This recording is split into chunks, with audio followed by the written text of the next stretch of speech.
Hello class, so what we're going to do is talk about the spot healing tool instead of the healing brush. The healing brush is very close to the clone stamp in that you can choose a sample point. All it does is try to blend pixels together.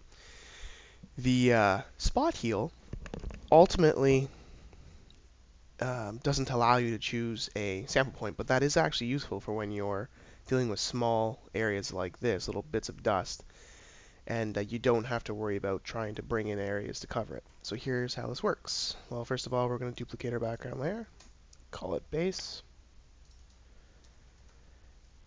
And then I'm going to create a new layer and call it healing. Now over here, I'm going to choose my spot healing brush tool. And the icon has like a little dotted circle behind it, or almost half circle. The band-aid kind of covers it. And what this ultimately does is it allows us to click and heal a specific spot that we want. So we can also choose the size by using our open and close brackets, just like we would with any of the retouching tools. Now we also want to make sure that we have sample all layers selected. Okay, content aware, create texture, proximity match. This looks like it's all on by default. And there you go. Leave it alone. And content aware, sorry, is what we want. Click on that. And what we're going to do is just size our spot heal properly, and then you just click, and there you go. It's like the dust disappears. So you can start clicking. For bigger things like this, you can click and drag.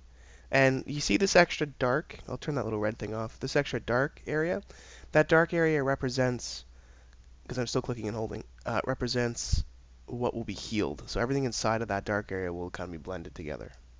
There you go.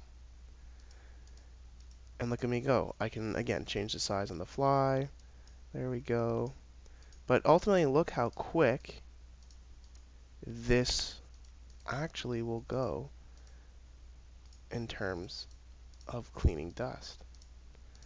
Hopefully you guys use the spot heal. It'll save you some time for when you start doing the actual retouch work on the assignment.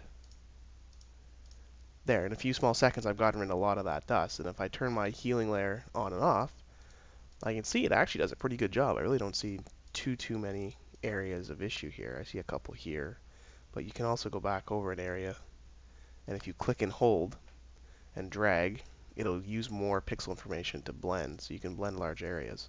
Let's see what it does with this big piece here. Look at that, not too bad. And I can do the same thing with these longer pieces. Now what you don't want to do is I wouldn't do that. I can see a line going here and I can see a line going here. But again, we can just hit Command Z to back up when we make mistakes. There we go. What you want to do is make sure your brush is roughly the same size, just a hair bigger, just a little bit bigger than the object you're trying to fix. But there you go, guys. That is how the healing brush works. Now, I've seen people destroy or kind of mess up the spot healing brush because you can't technically set a sample point. If you do, though, it freaks out.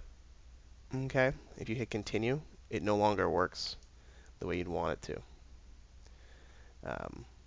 If you've ever messed this up and it doesn't behave, you can actually go up here to the tool icon on the top left and just choose, if you click a little arrow, choosing the little gear icon, you can reset the tool.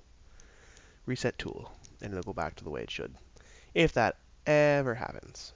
Don't forget though, you want sample all layers on if you reset your tool so that it samples the layers below ultimately and puts them on this blank layer so that if you want to, you can turn it off or you can lower the opacity a little bit to bring your retouching back.